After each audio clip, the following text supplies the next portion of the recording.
Missional Small Group Leaders Training. Part 4, How to Start and Run a Missional Small Group. Welcome back to our Missional Small Group Leaders Training. In Part 3, we talked about the importance of being Spirit-led. Now in Part 4, we're going to get really practical. We're talking about how to actually launch and lead a missional small group, what it looks like, how it's different from a church service, and how you can get started right where you are. What's the difference between a missional group and a church service?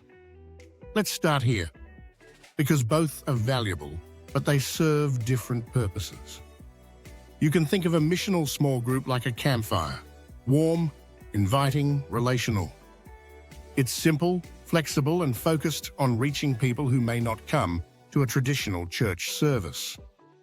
A church service, on the other hand, is more like a theater-style gathering, structured, polished, and focused on worship and teaching for the wider church family. So what's the difference in practice?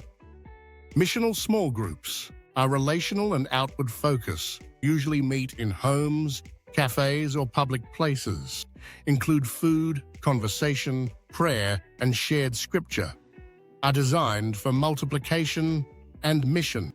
Formal church services are more structured, worship, preaching, sacraments, usually take place in a church building, led by pastors or trained leaders. Focus on gathered worship and teaching, core elements of a missional gathering. So what should every missional gathering include?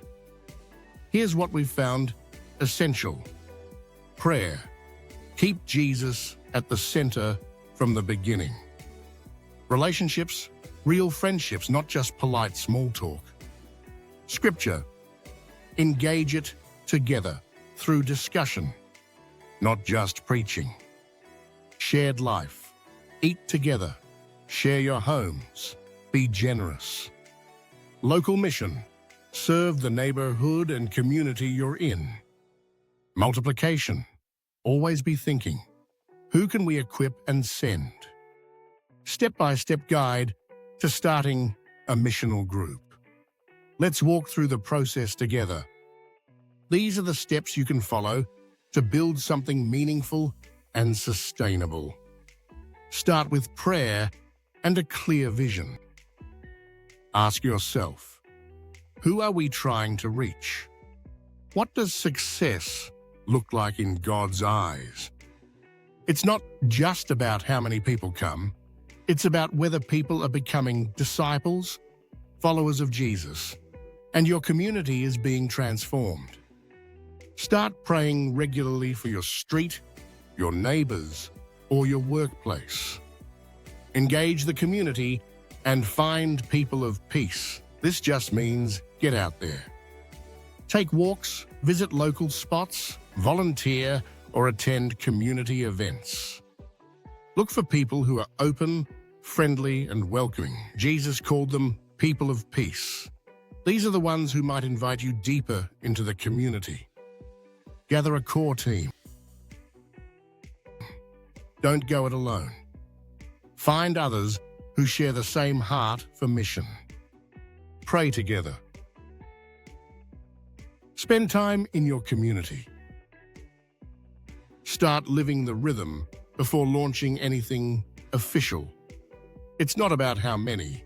You just need a small, committed team with complementary gifts.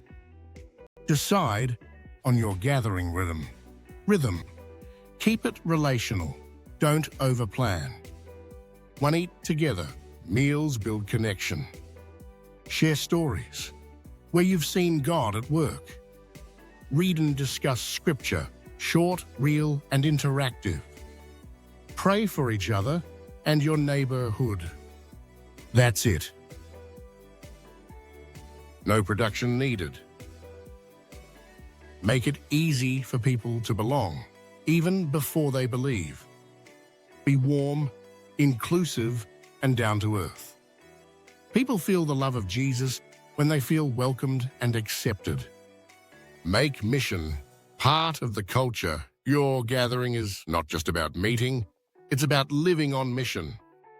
Encourage everyone to serve outside the group. Look for ways to bless the neighborhood. This helps the group stay focused and alive. Multiply. Don't just maintain. As far as possible, keep the group small, no more than 20 people. When it grows beyond that, it's time to equip new leaders and launch new groups. Multiplication doesn't happen by accident. You need to keep it in your vision and plan for it early. Stay spiritually rooted. Jesus is the center, and following Jesus together is the theme. So keep the gospel central. Keep sharing testimonies of Jesus at work. Let Scripture shape the identity of the group. Let the group feel like a family on mission, not just a meetup. Final encouragement: starting a missional group doesn't require a big launch event or a building. It starts with a heart for Jesus, a love for people, and a willingness to take small, faithful steps. You're not building a program, you're planting a kingdom seed.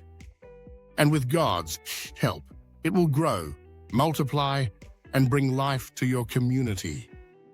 So, stay flexible, stay Spirit-led, and above all, stay faithful. In our next session, we'll look at how to train others and create a culture of discipleship that keeps multiplying. Until then, keep praying, keep reaching out, and keep believing that God can use your group to change lives, one story at a time.